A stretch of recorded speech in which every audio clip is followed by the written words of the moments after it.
Realist here with the legendary Illuminati Congo. Mr. IC, what's going on? Yo, I'm happy to be building with the legend yourself, Tinfoil. It's been a Uh, long time. We've been grinding through this bear, huh? it has been a bear. It has been grind. Today, nice little green day. We had a nice little green dildo happen just within the last hour or so. So that was nice.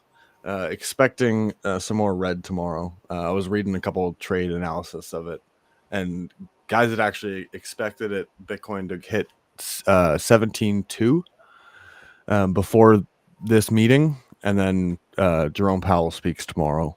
We'll probably speak hawkish, so it's a bit of a little fake pump, but yeah, it feels like it's this is an interesting topic because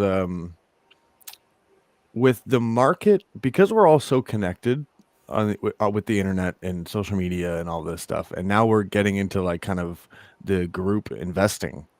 Um, it feels like the market's always going to be able to predict things and price things in ahead of time.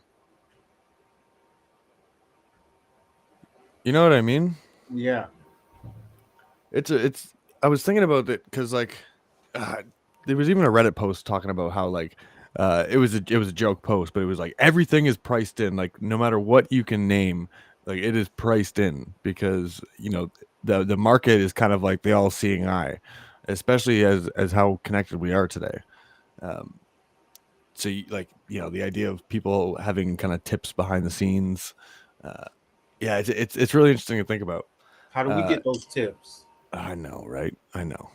It's funny because I was in meetings when I was doing the construction stuff, and I was in a kind of walked into a meeting with a bunch of clients, and these clients are just another level of wealth, and they were talking about buying Coinbase stock. This was like 6 months before we knew that Coinbase was going public. And it was like, these guys, they've got the ins. Um, yeah. Did you get bunged up in FTX stuff at all? No, I don't think it affected me at all. Besides just the overall market. No. Yeah, no, that's good. I'm seeing. I know it's crazy the market effects that it's all had because you've seen. Is it Genesis has been having some serious issues. BlockFi filed bankruptcy. There's like over 130 different companies I think that are filing bankruptcy. We're still kind of waiting for I think some of the effects to play out. But again, it does feel like all of it is priced in. Like we've been the sentiment on Twitter has been unbelievably bearish, which is kind of bullish at the same time because you Right. go like, man, if this couldn't kill crypto, like we're all expecting some kind of regulations, and to be honest, I think we're all expecting like predatory regulations.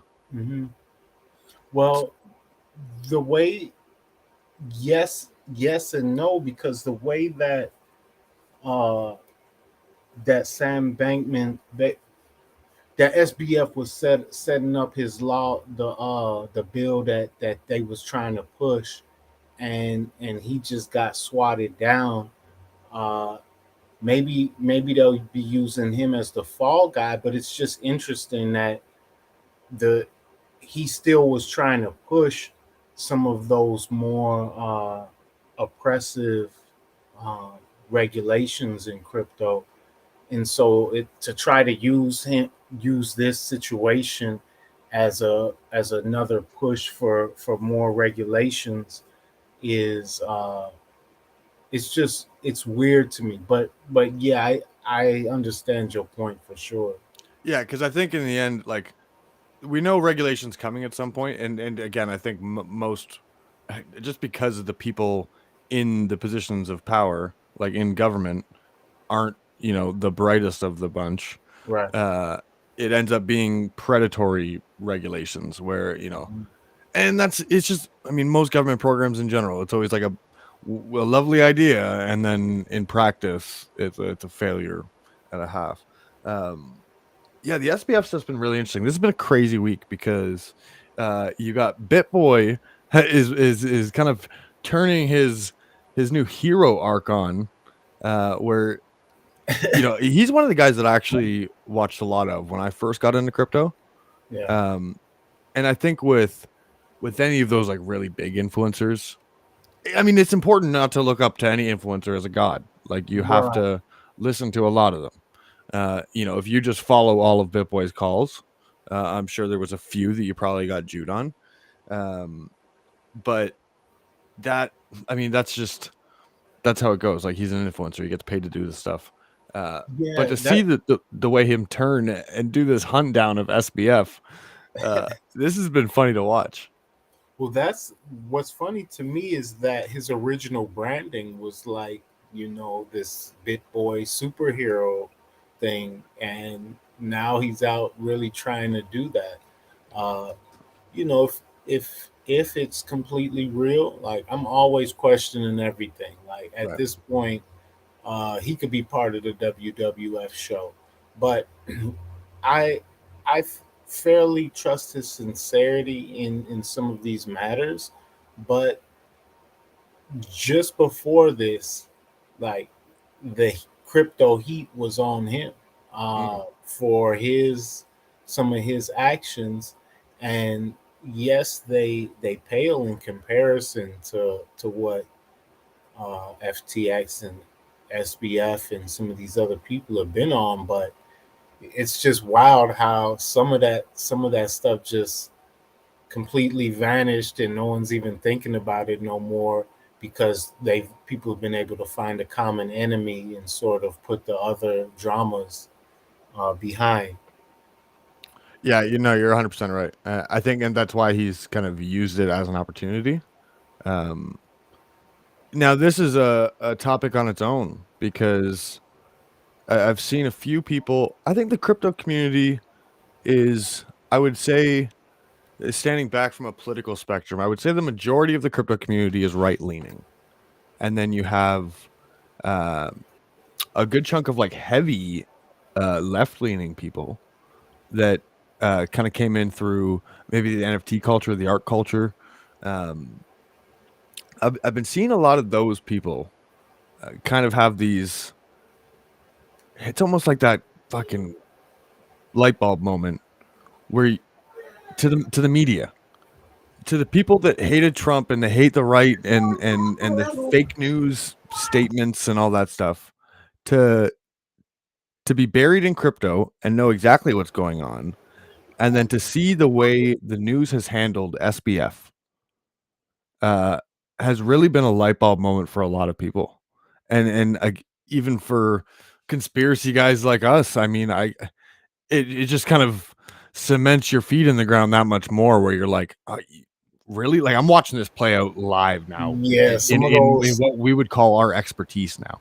right, some of those articles are just evidence that those news publications are working in concert with this greater machine, and like I can't, because I don't have a bunch of information to present right now about how it's all connected. I'm not going to make a whole bunch of uh, statements and theories, but we saw where that money was going with FTX, like Ukraine and Democratic Party. Uh, and those are the same people who own most of these media outlets, as far as the people connected to the Democratic Party, uh, that are pushing these weird stories about SBF.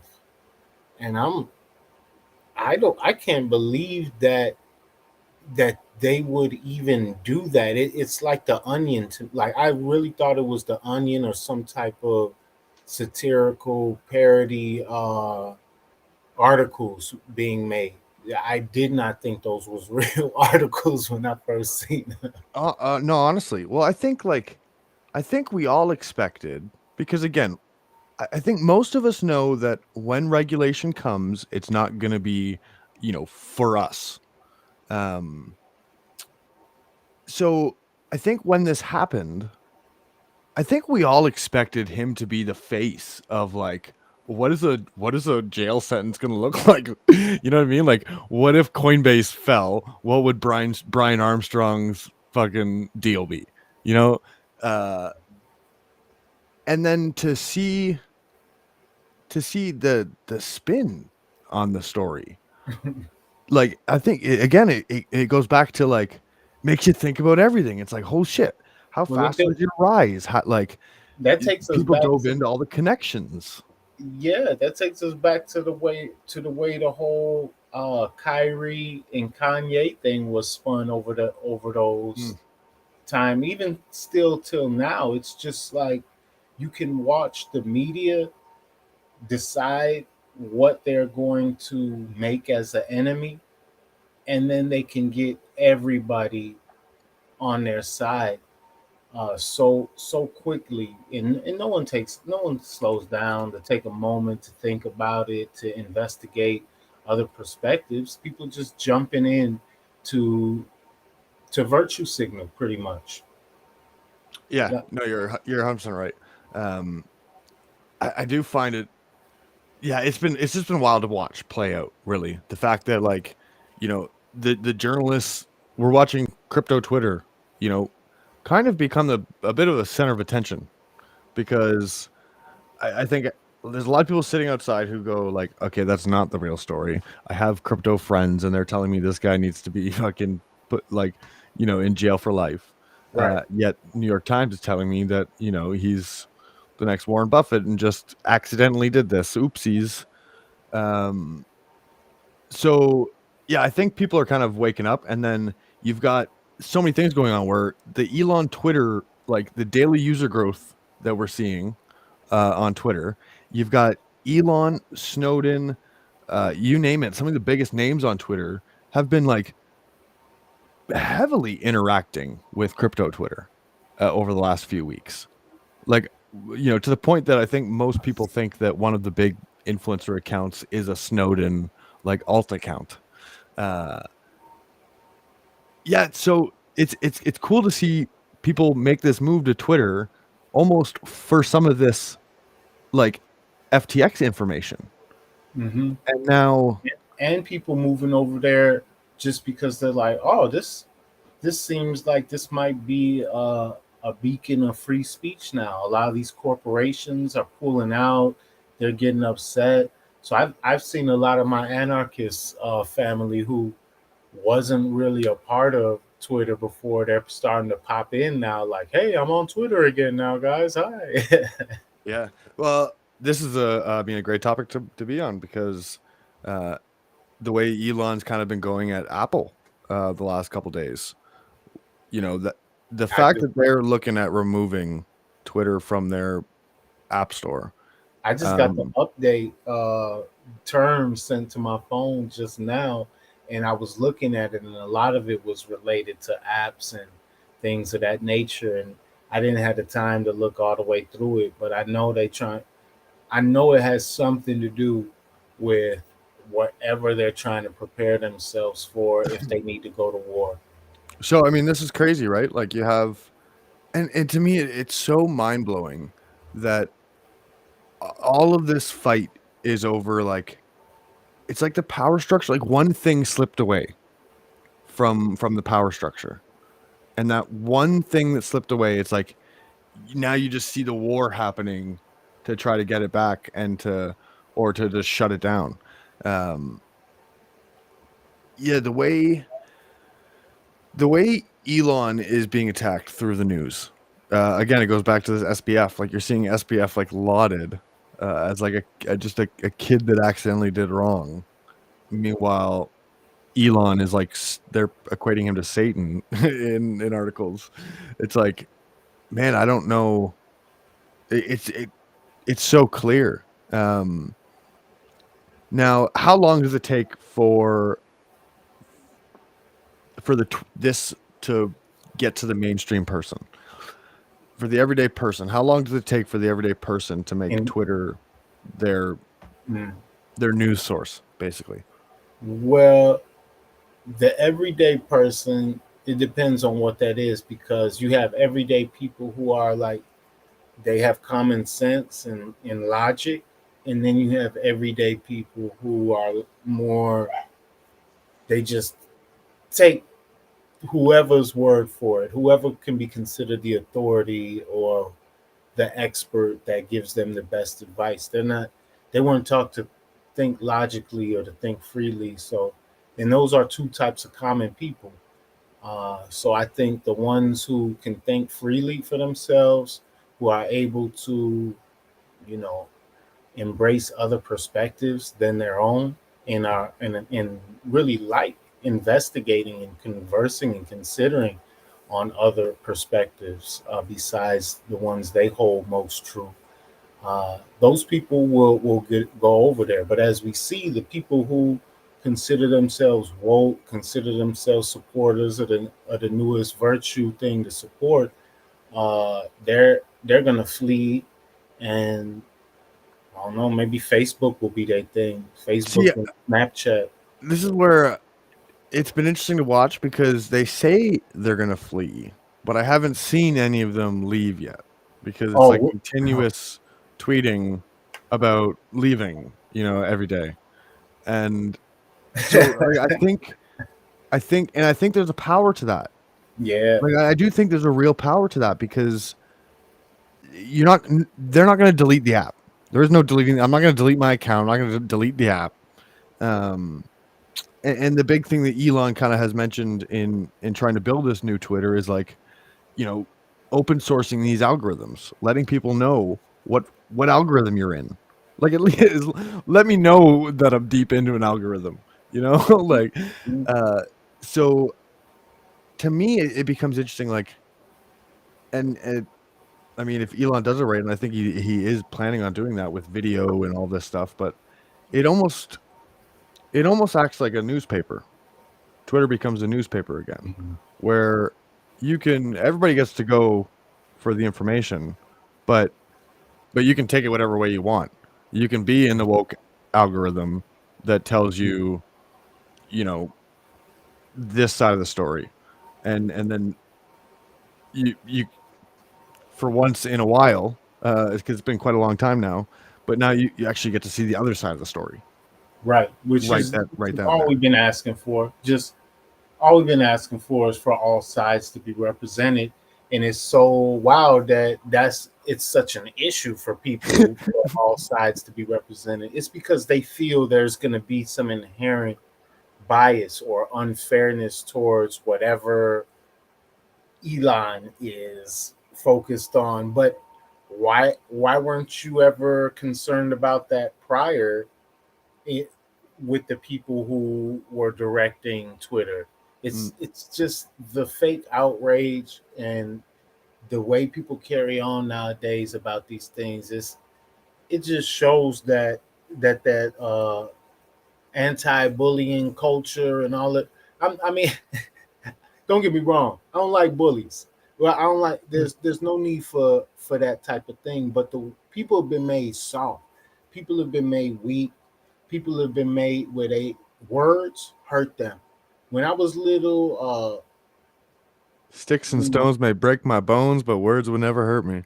I thought like that was one of our main mantras. Like you had to know that because people talk crazy, and you just, you had to know how to move forward. You really had to know how to roast. Like Mhm. not even just say that to yourself. You really had to know how to roast somebody back. Play the dozens or whatever. And nowadays, nobody know how to do that, and everyone's over here getting butt hurt about nothing. And it's a sign of the times. Well, that's the scary thing about the removal of privacy, right? Because um, I think like people are the same as they used to be. Like I think everybody, I like you talk about that whole roasting culture. Yeah, that roasting culture created some of the best comedians to ever live, and I Hmm. think as there's been so much cancellate like politicization, cancellations, all this stuff, I think comedy is starting to go through another golden age. I think you're seeing some of the best specials ever are starting to come out. I think Ari Shafir just released his special Jew, and I honestly think it's one of the greatest comedy specials ever. I'm gonna have Uh, to check it. I it's just seen amazing. one by Bill Bellamy, yo, and it was tight. Like, so I'm gonna be real. When the comedians have anything to say that lends any validity to big pharma, I'm always a little. I don't care how funny they are. I'm always, because I've had too much. I've had too many people try to push that agenda. So Mm. you could be the funniest person if you saying anything that's pushing a big pharma agenda even slightly. Uh, I think you probably on a payroll or have become an agent inadvertently and you don't even know it.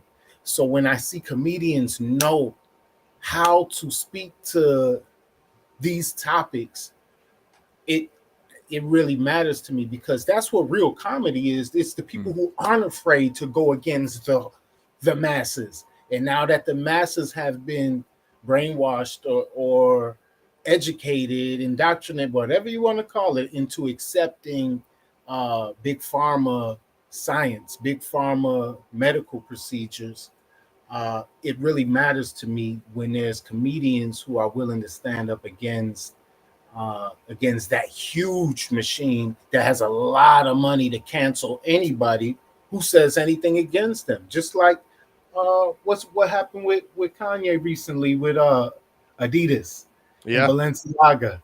Yeah. Okay. These are all topics on the board. So, which one you I want to do know that's why I first? wanted. Let's do the Balenciaga right now, G. Yeah. Okay. So, for me, this is also interesting because, to me, this stuff doesn't get noticed if America and the world doesn't go through its QAnon phase.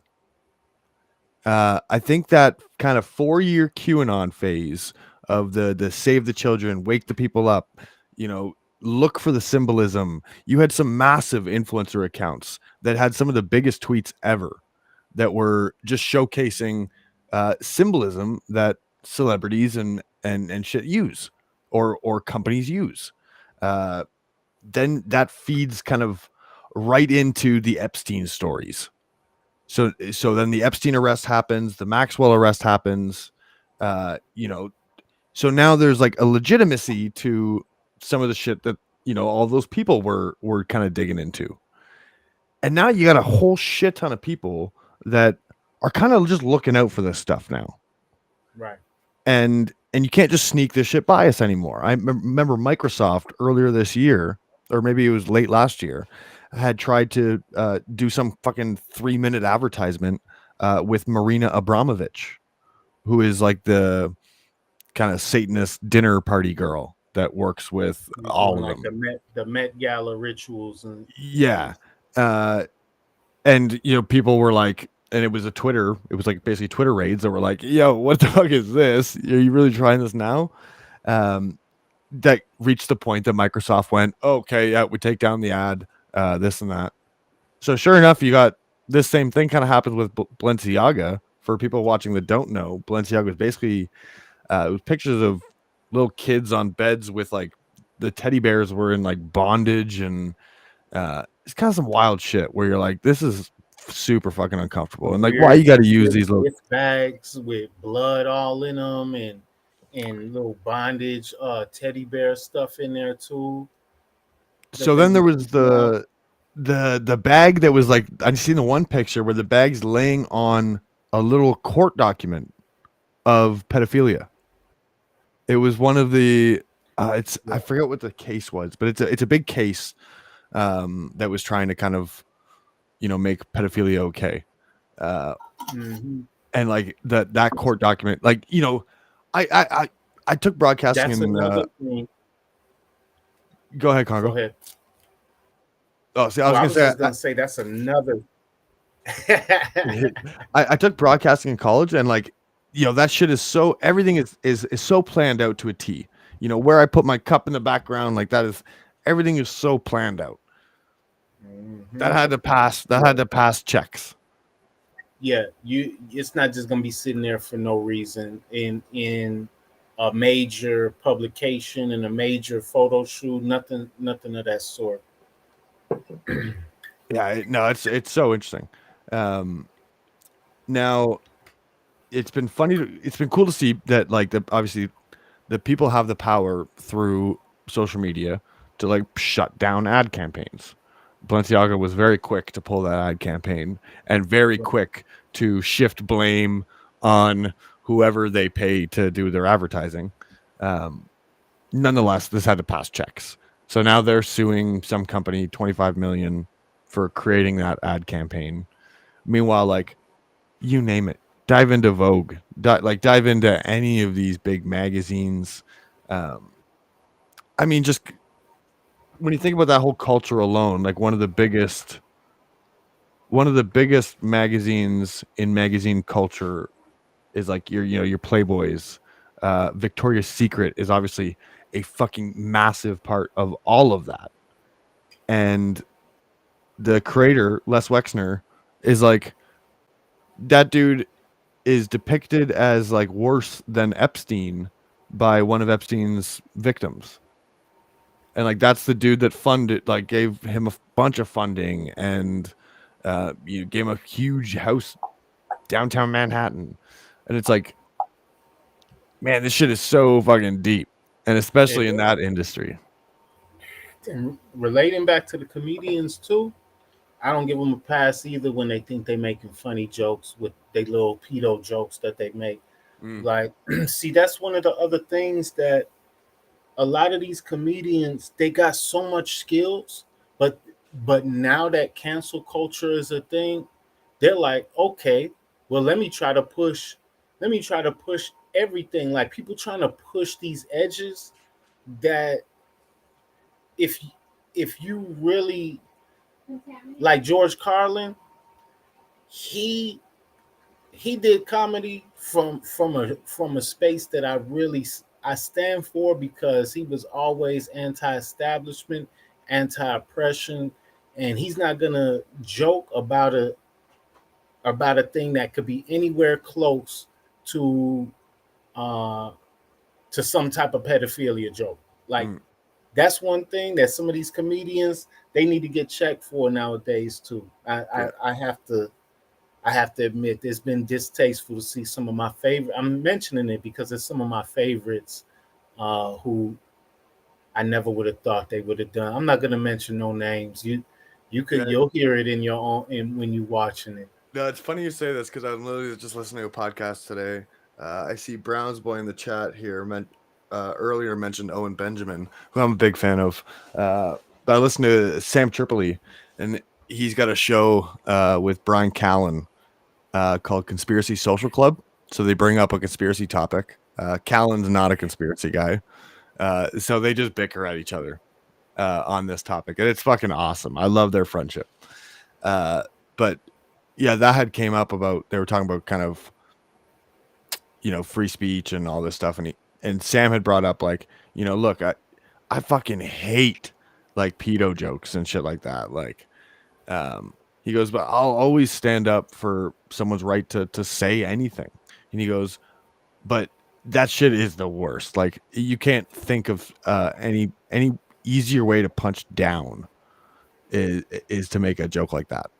So right on topic what you're saying. I think there's an aspect to there's a way we can check them for sure. Um, Mhm. but the idea of yeah, no censorship of anything, right? Yeah. Um, which it's been awesome to see like people waking up to this, man. Like the Twitter feels so alive. Like we still have not seen the Trump tweet yet. Everybody is still waiting on that. Um, You I've think already he gonna do it, or he gonna stick with his own thing? so I've heard rumors. It was just a little Twitter rumor that Elon was gonna just buy out Truth. Because and when you think about the rumor, it makes sense both ways because Trump's got to get something out of Truth, or it's another failed business venture, and the media fucking goes nuts on it. You know what I mean? So he's got to get something out of it. And Trump on Twitter is, I mean, that's money for Elon. Like that's everything Right, for Elon, right? right. So, Elon wants Trump back. You got two egos going at it. Um, I'm glad you brought up Trump though, because there's some interesting shit going on with the Republican Party right now. Uh, I'm not sure. Yeah, I'm seeing I'm seeing a big split with him and DeSantis now. I think the way that I think him taking shots at DeSantis right before the election uh, didn't look good on Trump at all. And then DeSantis, I mean, just landslide victory in a state that is like Florida's a purple state, from my understanding. Like it's not a red state. Um, to get 85% of the vote. I mean, that's a massive showcase of like the people like you. Mhm. Uh, Yeah, I F with DeSantis. Out of everyone who I'm hearing, he's the only person who I'm like, yo, he probably can help things get sort of on track. well, and it's interesting, right? Because like I would love to see Trump do another four. You know, at the same time, at the same time, it's like, do I think these he can't? It's not like anybody can change the elections. While they're in power. You know what I mean? So to think that the same shit wouldn't happen in the next election, Right. if it's even close, it's not going the way I want it to go. You know what I mean? Mhm. So it's like, and Trump just brings out those fucking voters that are just the people I hate in this world, the biggest bitches that they just vote against something, right? Um, so Right. he brings out all of those voters. DeSantis doesn't do that. To me, like DeSantis doesn't have the Trump rhetoric, so he doesn't bring out those voters. Hmm. Because if I say I like Trump, like you could find a bunch of different random reasons why you can hate me because you think I like Trump for whatever random reason that you don't like. DeSantis, it's not so easy to do that. You can't just label somebody a racist or this and that for liking DeSantis. Hmm. Um, So he becomes an interesting option. And then you've also got Kanye in the mix. And I think Kanye is is hurting Trump a little bit right now. Um cuz Kanye's rolling with Nick Fuentes, who I know is a massive guy in the whole MAGA movement. Um who got so big in the MAGA movement that media did its thing with labeling him a right-wing Nazi, racist, all this stuff, to the point that like Trump had to distance himself from that. Hmm. So now, Kanye's just at the point where he's just balls to the wall, doesn't give a shit anymore. Uh, so he's working with this Fuentes guy. They show up to that dinner or whatever at Mar-a-Lago. Kanye puts out a tweet talking about, I went to dinner with this guy. Uh, to me, it was almost like a little test on Trump. Like, are you gonna ride? Are you gonna ride with your base or not? And it was a clear showcase of like, no, I'm not gonna ride with my base. Hmm. Um, so I think Trump's losing what a lot of the people that kind of maybe came into his movement or voted for him originally when it was Yeah. like this dude's gonna change the system. I think he's losing a lot of those people to Yeah. Yeah. DeSantis. Yeah, and he lost a lot of them just towards the end of his term when he could have done a little more to to to help the situation, but he just it seemed like he just stepped stepped out and gave up, retreated or whatnot after a while. So I think he lost a lot of people then. Yeah. Um. Yeah. I think he's losing more and more. I don't know. This is also where I think, if Elon does sit back and wait, Trump's going to need Twitter. Trump needs Twitter if he wants to, you know, win an Yeah, election. He's yeah. going to need to be on Twitter. You can't just tweet from fucking truth and expect to get anyone outside of, your right vote. Um, Did you see today the news that the Federal Reserve is making it illegal for retail purchases of XRP? I did see something about this because was it the Coinbase wallet that also made it you're not allowed to To hold. hold that, or Stellar and a few other ones that are, and they said that was just because people don't use it much. But the fact that there was this other announcement related to XRP and the Federal Reserve, that was really interesting to me. But the language of it, like, I really want to go check the official language of it. But the language I saw, first and foremost, said what I said, that retail buyers, it's illegal for them. But what about commercial buyers? What about wholesale? What about institutional bank buying of XRP? All I don't know. Like, to me, it seems like it's a way to FUD retail out, but This was quite possible. this this is how I originally learned about XRP, was the conspiracy that it was like going to be bankers coin, and that this was the one that all the banks were going to be using as their payment system and everything like that. So it's interesting because it does play back into that mindset where it's like, yeah, you could shut off access to the outside. Now it's interesting. I don't know how this SEC case is going. Um, Especially after library. so that's my problem. Is because of the library thing. I thought Ripple was kicking the SEC's ass until library lost, and then it was like, oh fuck, because now there's a precedent that you can work off. Like definitely helps the SEC having won against Libra.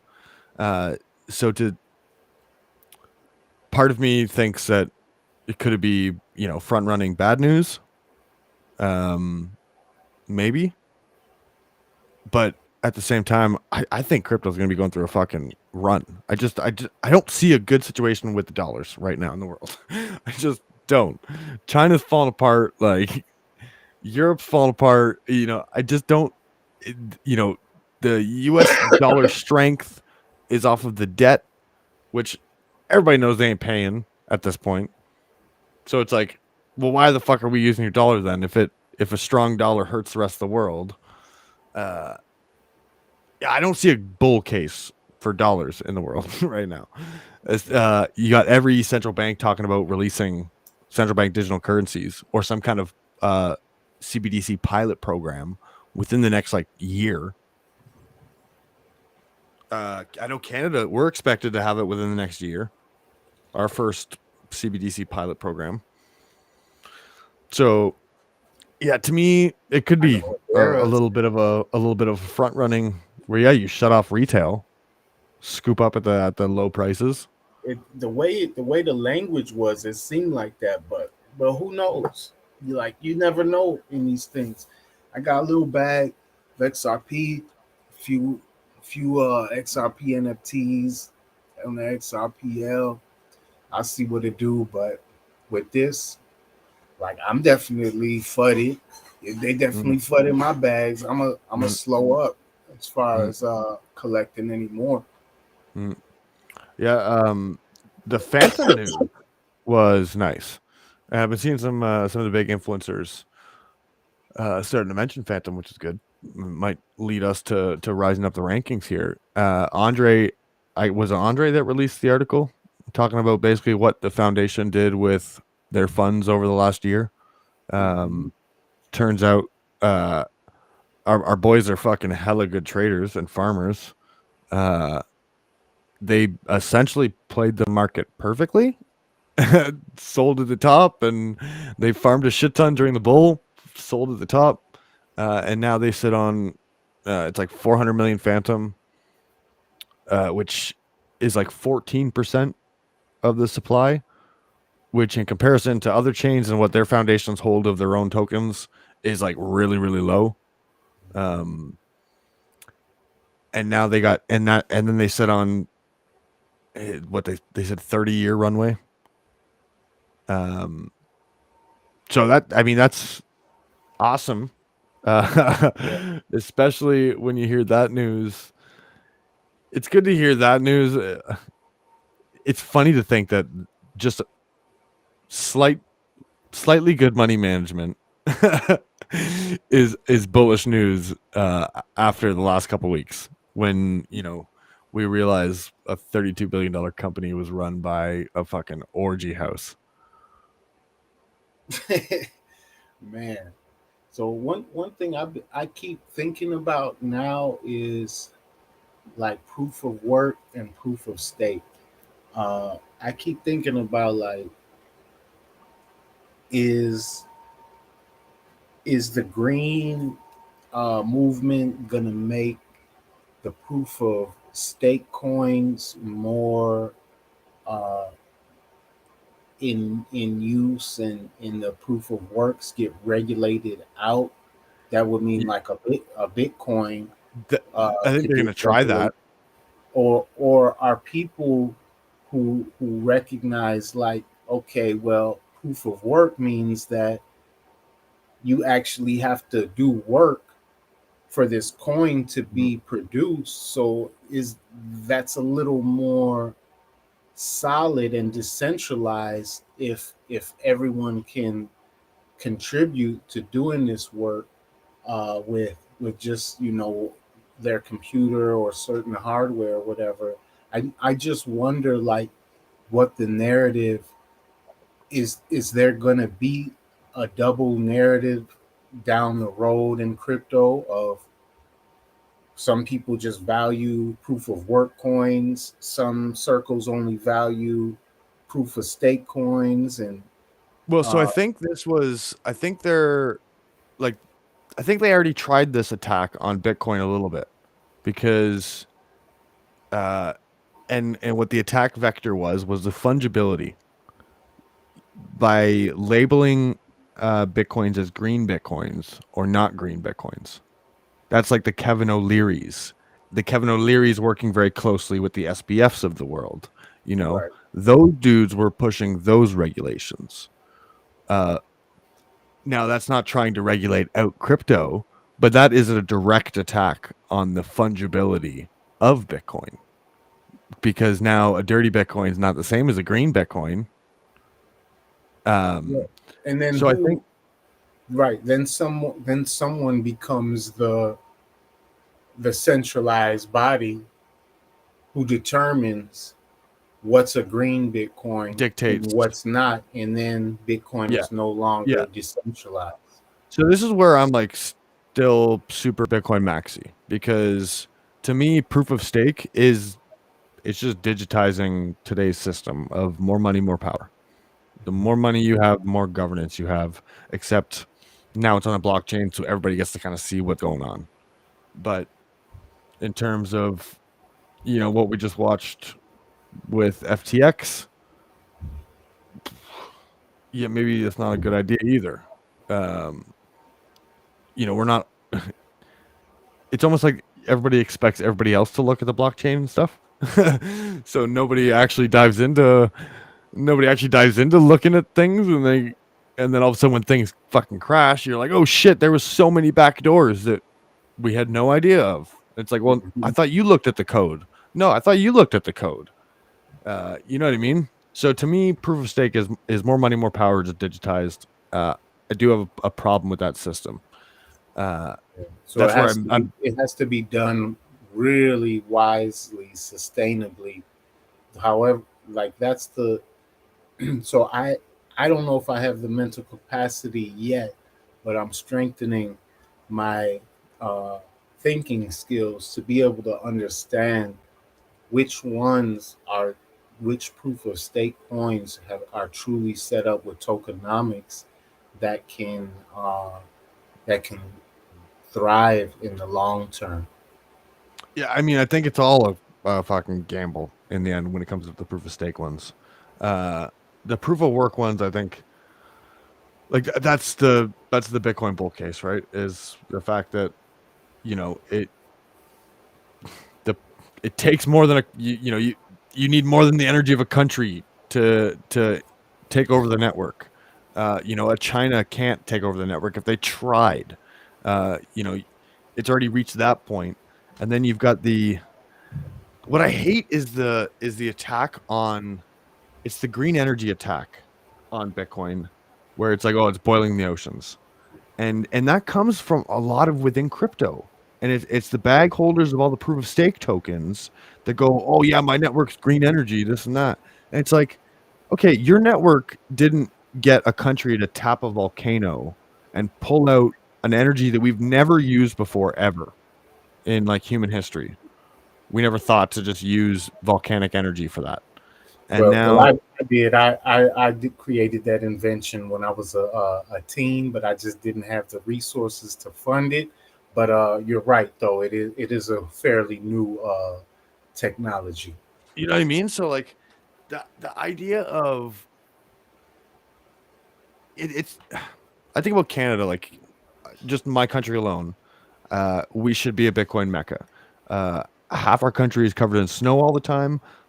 A majority of the costs in Bitcoin mining is just keeping your shit cool. So half of our country could sustain, like, has the weather to just naturally keep your computers cool. We've got 23 active volcanoes across our country that we could be fucking tapping like motherfuckers, mining You could even Bitcoin. tap the snow, We tap have the water runoff, turn it into hydroelectric. There's so many ways. we're one of the biggest oil fields in the world, and natural gas wells in the world. We flare all of that gas. All that natural gas has to get flared, and that is energy that just gets wasted. So to me, like the fact that other countries and other and people are tapping these energies, like, to me, that's more green energy than any of these proof of stake networks. Like Yeah, the cost of Bitcoin mining is incentivizing people to try to come up with the most renewable, cheapest ways to mine it. yeah, and then comparatively, the amount of energy that it's taking, like you said, it's a made up narrative. Yeah. It's not taking as much energy as people like to present, but it's solving. It has the potential to solve some of the most important issues of our time, as far as in finance and having secure economic systems. I think that this conversation, it people are going to see it uh, biasedly according to what they want, whatever coin they're a maxi towards.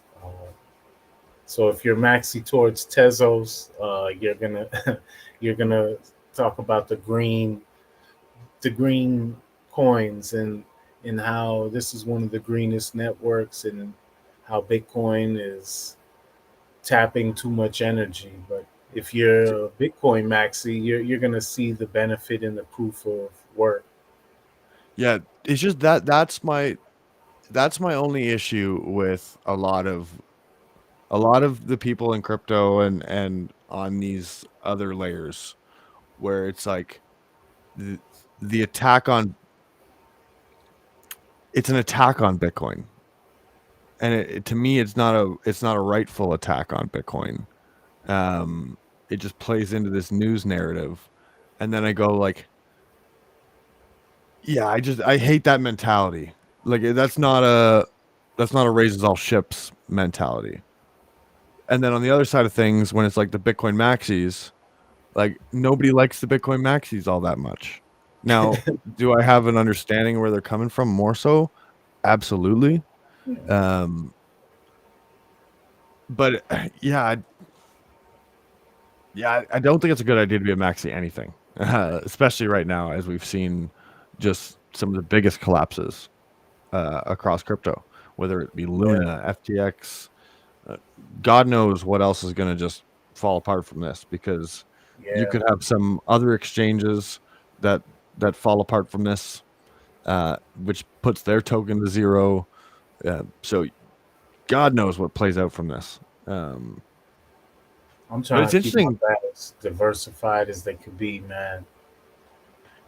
I do want to say. I do want to say that it's two Canadians that essentially are running the show now in the proof of stake networks.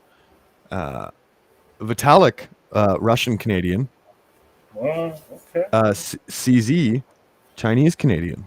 What?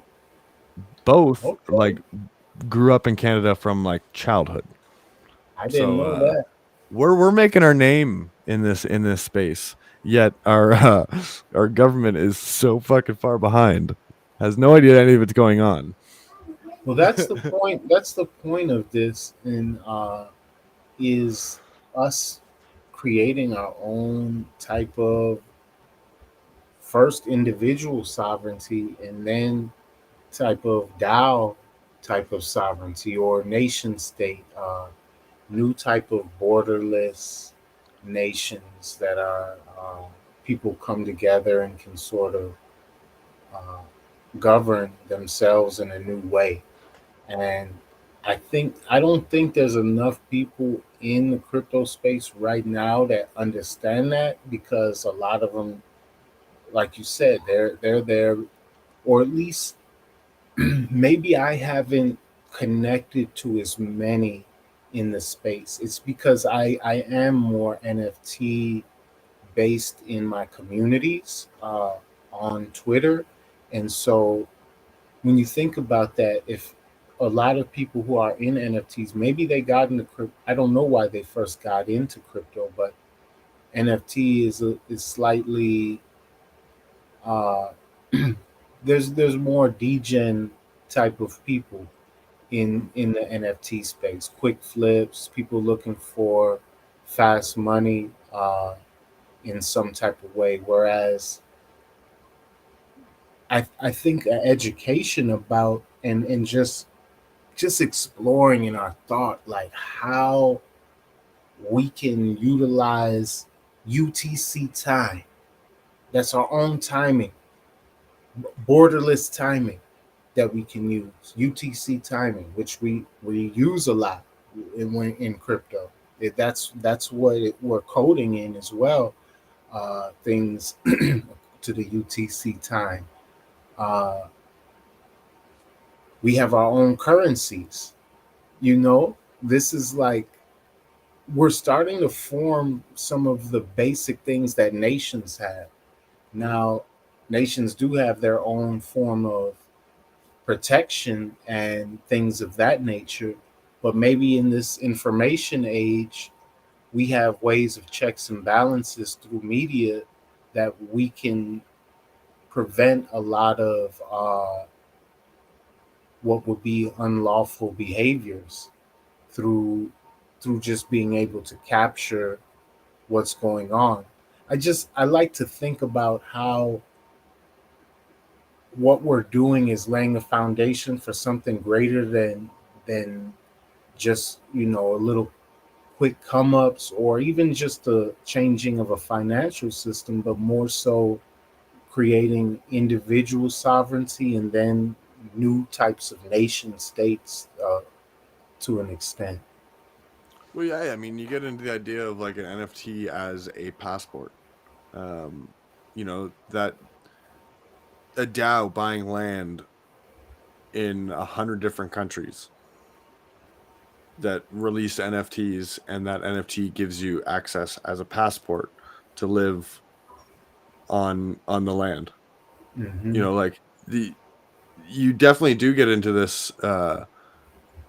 changing the way the world operates, where you can get into, this is where you get into like globalism, but you still keep your tribes, because I think this is where this move to the globalism has been necessary, but like it happens so fast, and it's hard because we're still such tribalistic people. Like there's a lot of those studies that it's like once you're past 150 people, like in your tight vicinity, like everybody kind of starts to lose the community sense, and then that's where the individualism starts to really pick up. Uh, so yeah, you start to get into the idea of like you can still have little tribes of like-minded people, but those little tribes of like-minded people are everywhere in the world, and you know where they are, and you can just go to those. You can continue to go to those tribes. You can stay And with your imagine, tribe, but it's and around the world. imagine some of those people own own and make cars. Imagine some of them have their own satellite uh, ISP internet service provider businesses. Imagine some of them have their own uh, shoe shoe company, and then you have a currency that you're able to trade amongst these people. You don't even need to go to fiat. You don't need to even go to the US dollar. You just value what it is that you're trading with these people in these specific different cryptocurrencies. And if you're in a, a particular community, you're already using the same crypto. But say you have to do business with someone who's in a different current community. Well, then we have decentralized exchanges. There we have a way to really, if people really thought that the IMF, the World Bank, the World Economic Forum, the World Bankers were uh, were oppressive, we have a way to break away from it right now, right now. Well, and that's the amazing thing, eh? It's the fact that there is literally just it's just a parallel system that's been built. It's not like there was no forceful war. It was just like, here's just a better system that works. We're gonna build it, and it's gonna work kind of in sync right beside your system. And then whenever your system fucking breaks, or it starts leaking and people want to go fucking flee to safety, it's like our thing is our thing's here. That's why I And like that's the all it's world. been. But that's why it's been such a threat too, though, right?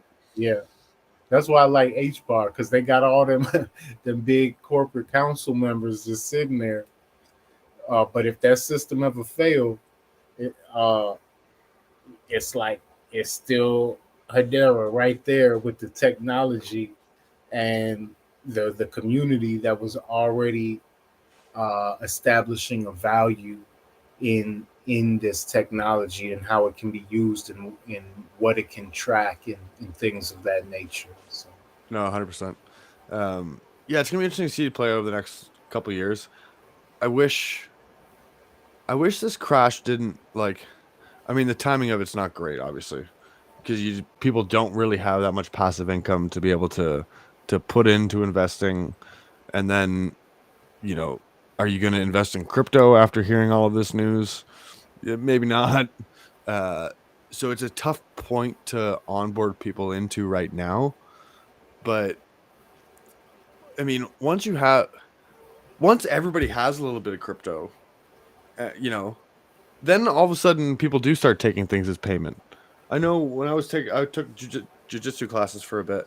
I was paying in Bitcoin, just because the sensei had heard about Bitcoin, wanted to start getting mhm. into it, knew I was into it, so we made a little deal of like, hey, I'll pay you Bitcoin, like whatever. Um, so it's funny how that worked out for me in hindsight. I haven't Yeah, actually thought about that, but now that I think about that, that was like 4 months ago when I was doing that. So I think I got pretty cheap classes, to be honest. Yeah. For now, give it 10 years, and those will be expensive. Yeah, man. I Some people done paid me in Bitcoin before, and I just had it sitting there, forgot about it years ago. Boy, that was a good move just to be like, okay, fine, pay me in Bitcoin. Just Like the let it only sit. thing that gives the fucking dollar value is the fact that you have to pay your taxes in it. That's the only And thing that gives it value. Is that you have to pay and your I taxes think in it, because if you don't, guns show up at your door and will take you to a cage. and even that is is something that, because here's the thing, is that equity law, because in equity law you you can't be compelled to perform. uh well well you can't be compelled to perform in equity law, or to pay these taxes unless you sign some contract with the government, with the IRS. But then you have to ask, like, where's this contract or Right. that you signed with the government that said you had to pay this? Well, I Uh, mean, there's a lot of talk about that's what the whole birth certificate thing is, right? Have you ever dove into that whole conspiracy about oh yeah, why your birth certificate, why it's all written in all caps, because you're basically yeah, signed up as a corporation uh once you register your birth. yeah. That's so then that's the other type of law that where you can be compelled to do something is admiralty law.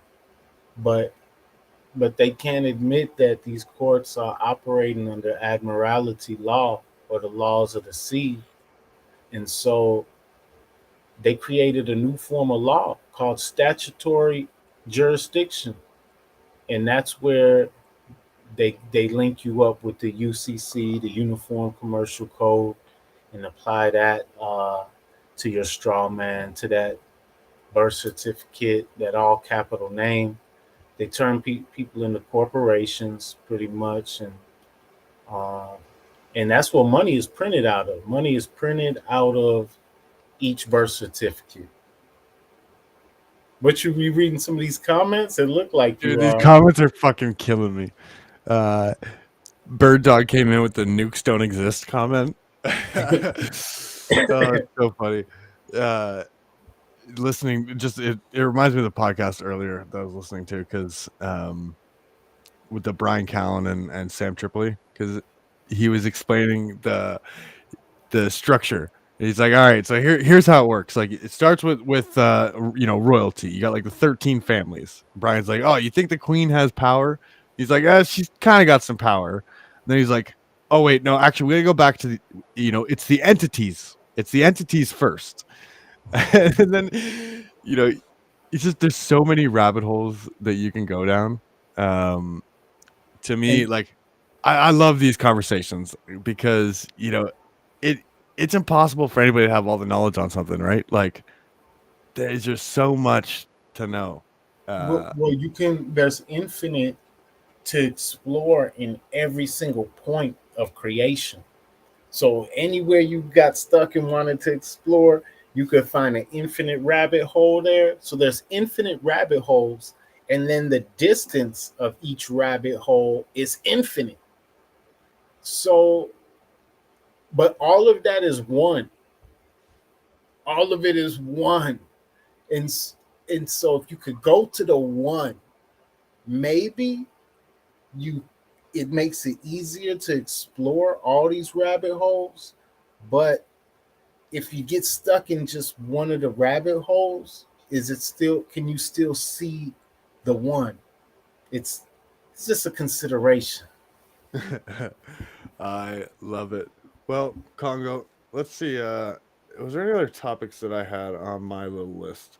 uh we could we barely got into Kyrie Kanye. um that's something that could go on forever. We'll hold that for next show because we got to talk about the Dave Chappelle monologue too next time. I don't know if you've seen that yet. Yeah, yeah, I did. I did. I thought it was mild. I thought it was mild sauce. I thought it was good. I was laughing. I enjoyed it, but I could feel the hold. I could feel the hold back. I could Yeah. feel him. So did you Yo, hear this? Did you hear the backstory? Or I don't know if it's confirmed, but I heard rumors around it, and that he originally wrote something, gave them a script. They went, yeah, sure, and then he came out with that monologue. So I think there was a bit of a balancing act for him to play. yeah, But yeah, it's funny you mentioned that because um, last night on the topic of Kanye, I see Kanye go on Timcast, and he basically walked off of Timcast um, because he felt Timcast same kind of thing. There was this moment of obviously Kanye's talking about the kind of the Jewish controlled media, um, and Tim kept referring it to as corporate media, and uh, Kanye basically was just like, "Are we gonna keep doing this? Like, you're saying this, you want to say the same thing as me. You're just not willing to say it, but like." The whole context in between all these points was all the same. It's like, yeah, 9 of the 10 people at this corporation all have this faith. 8 of the 9 people at this corporation have this faith. Um, and then yeah, you have to ask yourself: do they have the faith? Do they have the ethnicity? Do they have the nationality? What is it? What type of Jew? right. What type of Jewish person is it? Because there's so many. There's like a one that are just political. It's just a state thing. You have some that are just. It's just their religion. They want nothing to do with the state. You have some. It's just their name, and they was just born in a family, and they be like, my family's Jewish. I don't even know what it means. Yeah, It's like I I don't know what it means, and I study a lot of things. I could show you a lot of books around here, and I still don't know what it means. I don't know why certain people were took from Europe in the 1940s and 50s and brought into Palestine, and then they started clearing the land and taking land. Like, I'm confused. Like, literally, I'm genuinely. I'd love to converse with someone at some point to really figure out, like, what was the purpose after, I don't know how many thousands whenever it was that people said they were made the exodus out of those areas. What made them think that they needed to set up a political state by that name and do that by violence, and think that, like, they could really take the name Yisrael, which means God's people, like, take that, but do that with violence against people. Like, I've just been confused about all of that.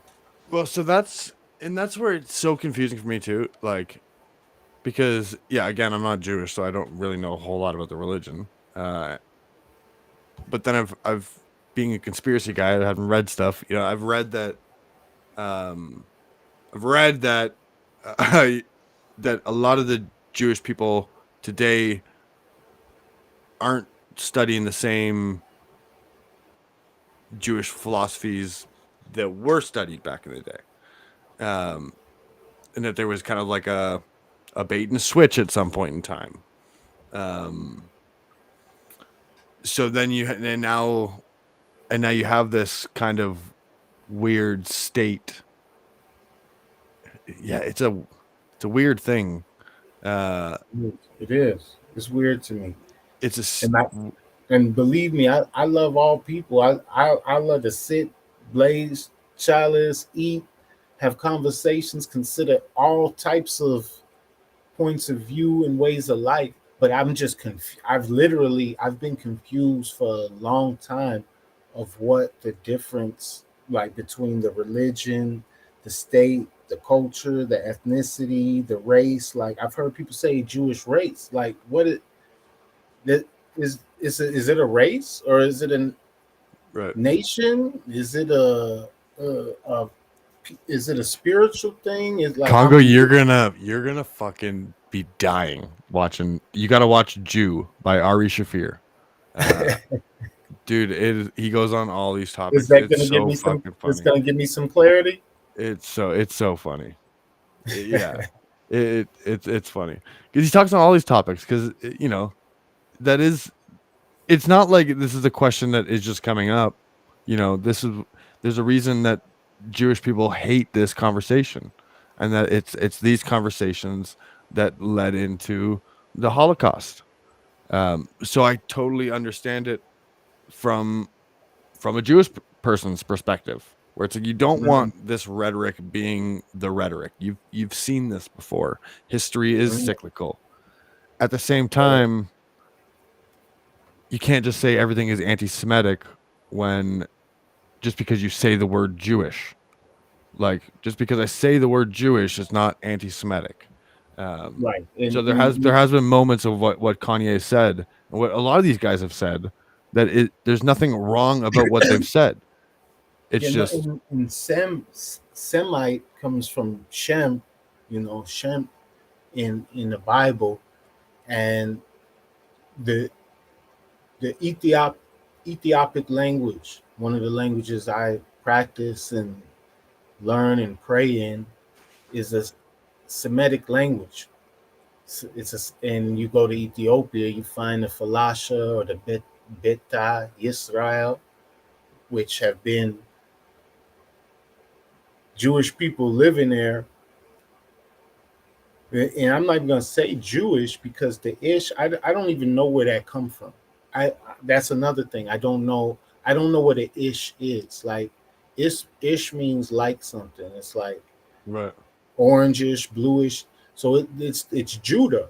It's Judah people been living in Ethiopia, practicing the culture for thousands of years, and the Ark of the Covenant is said to be in Ethiopia, and that wouldn't be said if there wasn't a Hebraic tradition being practiced in Africa all this time, and even in the Book of Genesis, and it mentions Ethiopia when it's talking about the boundaries of the Garden of Eden.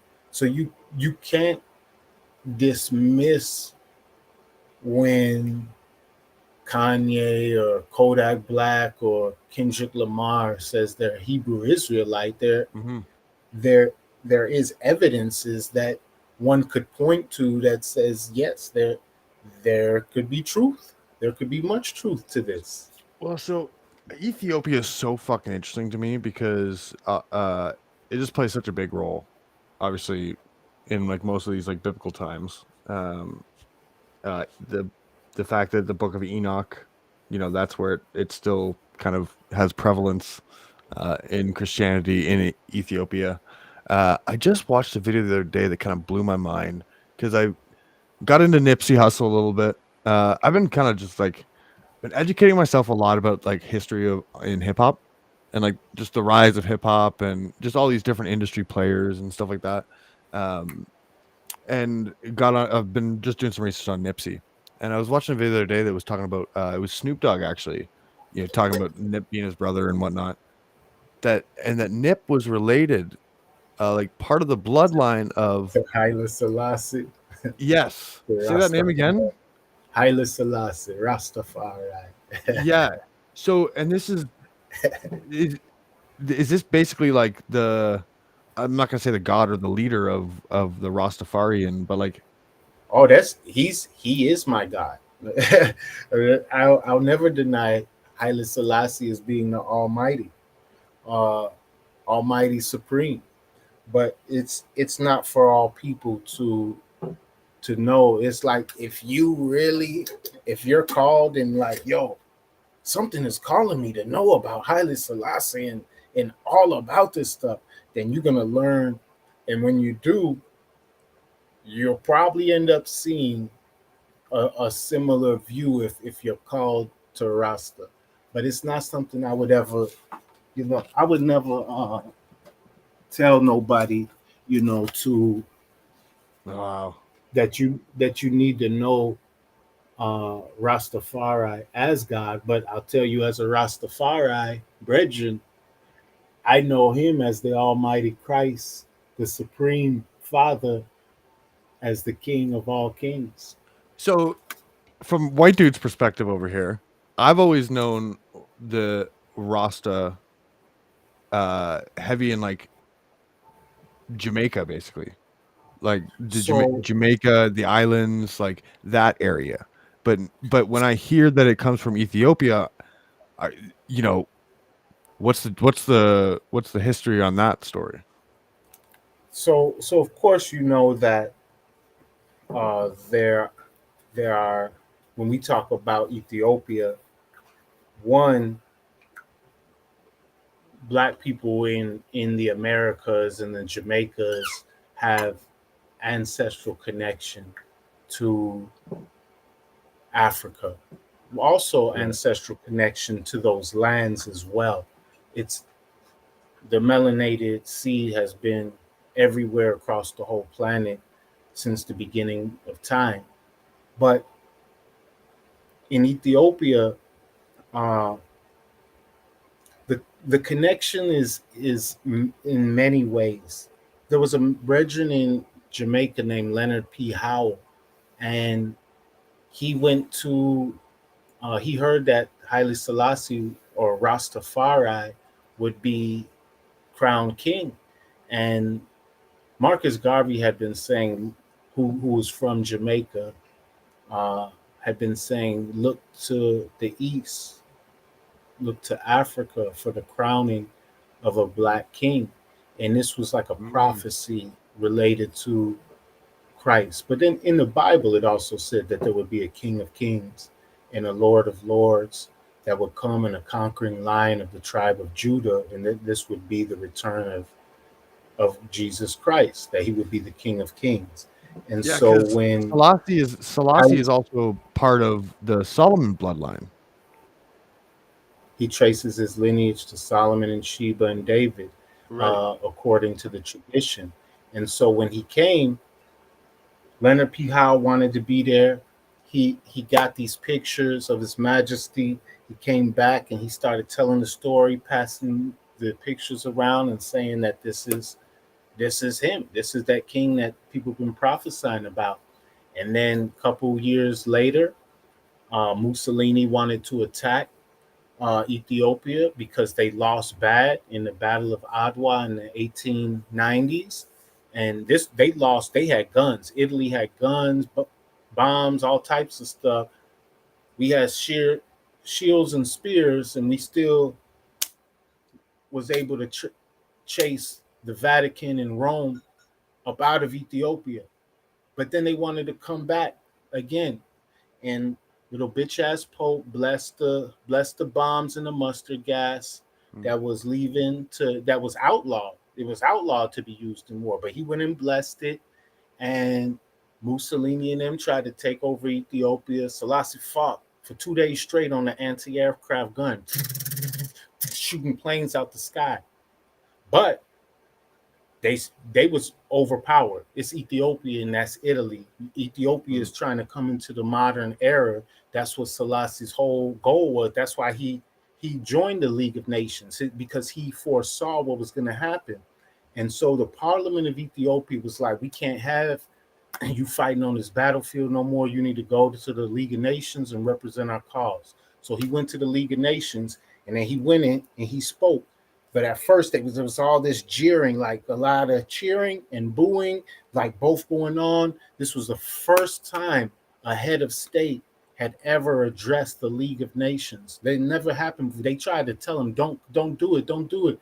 We can't have you as a head of state address us. And he did as the king. And in the Bible, in Revelations, it say that that they will try to make war with him who sat on the white horse, but he gonna smite them with his word, with a sharp sword that goeth out of his mouth in Revelations chapter 19. And so this was Christ going before the nations, smiting them when he said, "You strike a match today in Ethiopia, tomorrow it'll burn Europe." That was in Mm. 1936. I could grab a book right now where Woodrow Wilson, I mean Winston Churchill, says that World War II started in Ethiopia. They're not going to tell you this on any of the news, the History Channel, Discovery Channel, the Hitler documentaries, none of that. They're going to leave that out. They're going to leave the Ethiopian Holocaust out. The Holocaust where these people went in chopping off all the priests. They said kill the priests first, kill the women, the ladies, the babies, rape them. They went in there. They went into Ethiopia to do this, but eventually they was pushed out by Haile Selassie, and Ethiopia was known as the only nation in Africa to never be colonized. Actually, it's the only nation in the world to never be colonized. Now, after that happened, all the other nations in Africa were inspired and began to break off the shackles of colonialism. One by one, after that, he formed the Organization of African Unity and helped that. So he in 1966 he went to Jamaica, and all the brethren was there waiting on the island, like, yo, we about to see Christ. And Mm. they treated it like that. And he met with them and gave the brethren little gifts and had conversations with the Rasta, and basically said, leave them alone. They know what they're doing. Uh, and he said, I am he, as well. There are other statements he made that definitely display his humility in not seeking to be glorified as God, because that was never his mission. But as a Rasta, we were able to see and know, and he also confirmed in many ways for I and I, uh, that he's the King of Kings, the Lord of Lords, conquering lion of the tribe of Judah, elect of himself, the earth's rightful ruler. It's fucking. It's a dope story because yeah, it was so amusing to just to hear and yeah, you can make the as soon as you see Nip, you're like, oh that. You see the pictures of the guy, you're like, oh, this fucking totally makes sense. Uh, I guess is Rasta like the main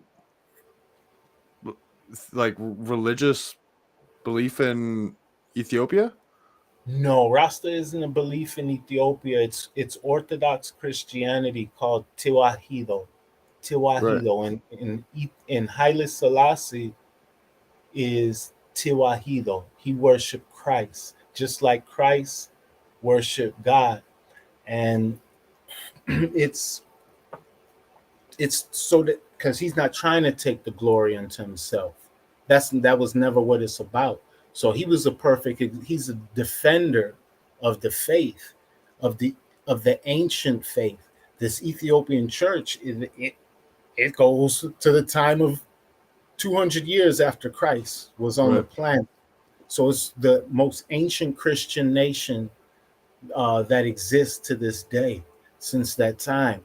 So if people really want to embrace Christianity, that's one of the places that they need to go to get that the full story. This is what I find so amusing because that's where I get my Book of Enochs, and That's it. like it's so amusing. Congo, always love the conversations, dude. Yeah, yeah, it was good to get deep on Rasta at the end. Oh, I love it, absolutely love it. Yeah, just more knowledge to soak in. No, I love it, dude. Appreciate this big Yes, time. nah, yeah, Uh, we'll do it again. We'll try to do it every strong and get more organized. Maybe we could get like bullet points up, and be like do little minutes, 5 minute times of each little topic or whatever. yeah, yeah, we'll get something going. Yeah, I did like this though. for sure. It's definitely good to have some just topics just to riff off of because yeah, we could fucking do this shit forever. Again, Yeah, we barely touched on some of this stuff. yeah, man. Anyway, sir, appreciate it. It's great. Same Thank you, time man. next week, ladies and gents. 8 p.m. 8 p.m. Eastern Tuesdays. What time are you? You're Central, eh?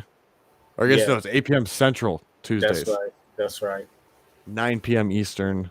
Whatever that works out to be UTC, you can do the conversion. Ciao, ciao, folks. Peace.